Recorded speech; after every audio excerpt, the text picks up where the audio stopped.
예, 광남춘 의원입니다. 국감 준비하시느라고 수고하셨고요. 네.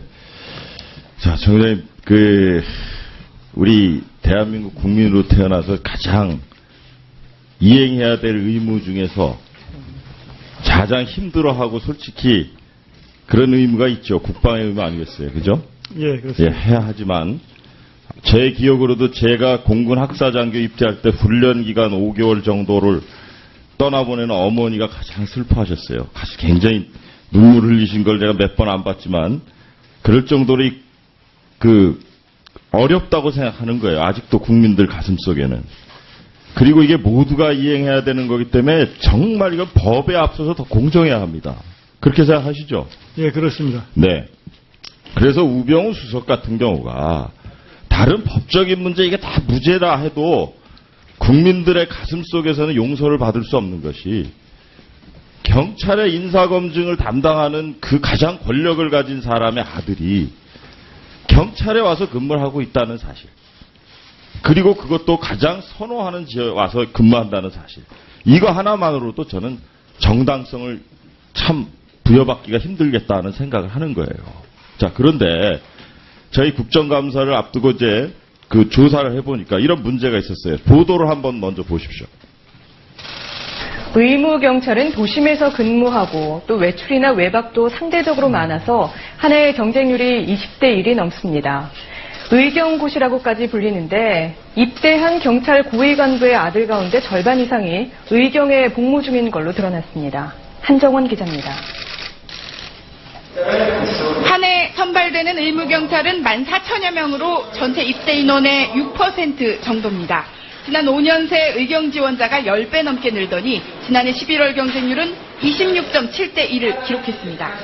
지인들이랑 많이 만날 수 있고 저희가 생활하던 서울에서 생활을 똑같이 하다 보니까 외로움 같은 것도 덜 타게 되고 총경 이상 경찰 고위직 간부 아들의 군 복무 현황을 전수조사해봤습니다. 76명이 군 복무 중이었는데 절반을 넘는 40명이 의경이었습니다.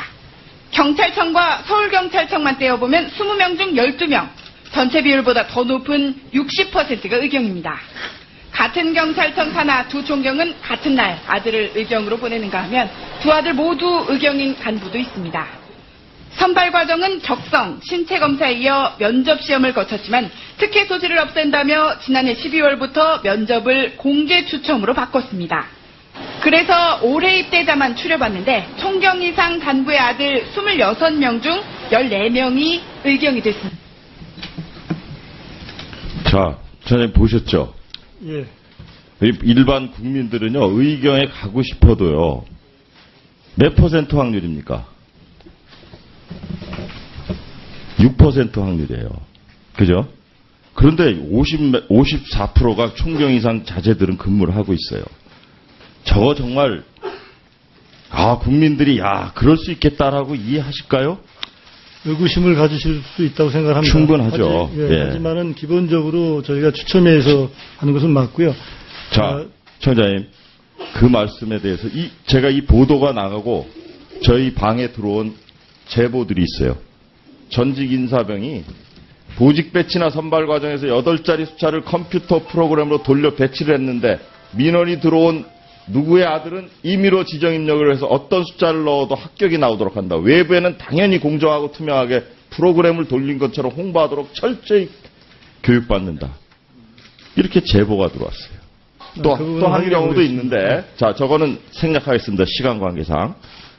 자, 그러니까요. 누가 봐도 국민이 납득 안 할 거 아니에요. 벌써 다들 댓글을 달리는 거 보니까 다 납득 못 하시겠대요. 그러니 차제 감사원 감사를 한번 청구합시다. 어떻게 생각하세요? 일단 자체 확인을 거치도록 자체 하겠습니다. 확인보다도 그렇게 하면요. 저기를 신뢰를 받기 어려워요. 자체 그러니까 확인 결과를 보시고 또 신뢰하실 수 없으면 그때 가도 안 늦다고 생각합니다. 저희를 한번 그렇게 해야만이 저는 예, 그래서 저는 위원회 차원에서도 한번 이건 좀 논의가 됐으면 좋겠습니다. 자, 그렇게 이 정도 이건 하고요. 자, 두 번째. 제가 지난 29일 날 그 경찰청에 갔었어요. 그죠? 그때 당시에 우리 국감이 이제 파행이 돼서 제가 그때 자유 발언하면서 동영상만 틀어드렸는데 그때 그때 제가 두 가지를 지적했습니다.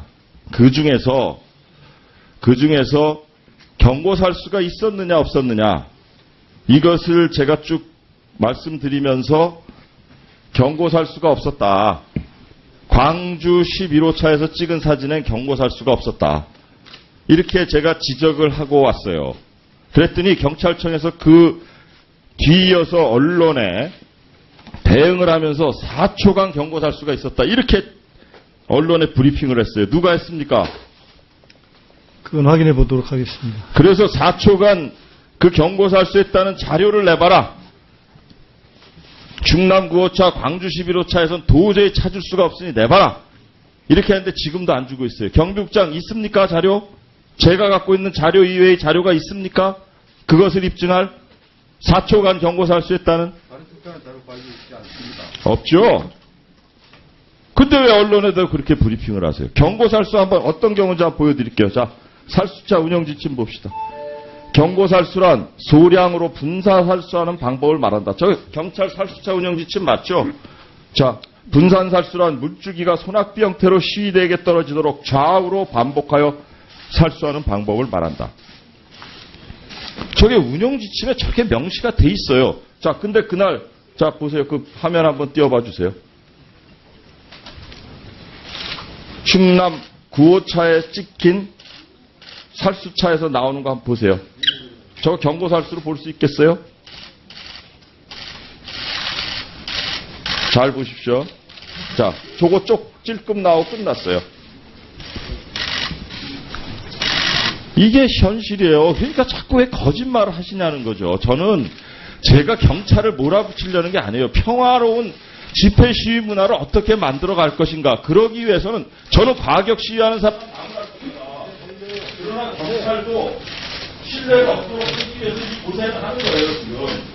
왜 자꾸 거짓말하세요? 그 의원님께서 지금 말씀하신 저 동영상 상을 볼 때 경고살수를 뭐 한 1, 2초 정도 한 것으로 보입니다. 그래서 사실은 예?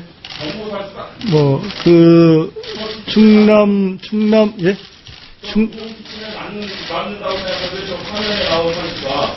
그 이전에 광주 살수차가 계속해서 경고 방송을 했고요.